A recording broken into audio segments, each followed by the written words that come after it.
Imagine a room filled with the scent of sugar and the heavy air of secrets.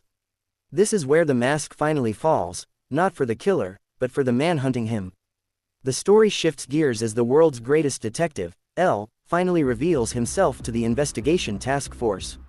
He isn't the towering figure they expected. Instead, he's a disheveled, wide-eyed young man who sits hunched like a gargoyle and constantly stacks sugar cubes.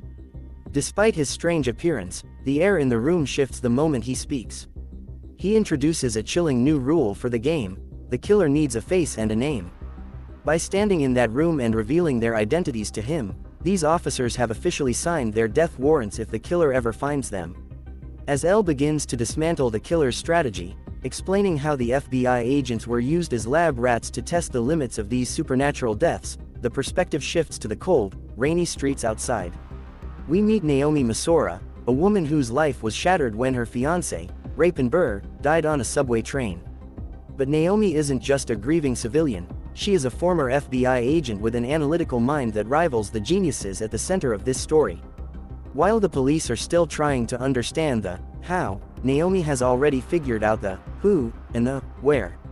Through pure intuition and logic, she deduces that the bus jacking her fiancé was involved in was a meticulously staged play. More importantly, she realizes the killer can cause accidents, meaning heart attacks aren't the only weapon in his arsenal. The story moves toward a heart-stopping collision at the National Police Agency. Light Yagami, playing the part of the dutiful, golden son, arrives to bring a change of clothes to his father. He's relaxed and confident until he overhears a woman at the reception desk. She's using an alias, but the information she's trying to give the police is deadly accurate. Light listens, frozen, as she explains her theory about the bus jacking. In an instant, his world narrows. He realizes that if this woman speaks to the task force, his identity will be stripped away within hours. The connection to that bus is the one thread that leads directly to his front door. What follows is one of the most intense standoffs in the series, happening in plain sight in a public lobby. Light doesn't panic, he adapts.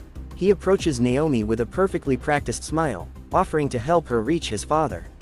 He plays on her desperation and her grief, acting as the supportive son of a police chief, all while his mind is racing through every possible way to eliminate her.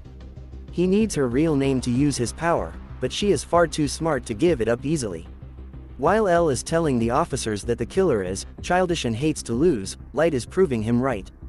He realizes that luck, or perhaps a dark fate, has placed this threat directly in his path before she could reach the authorities.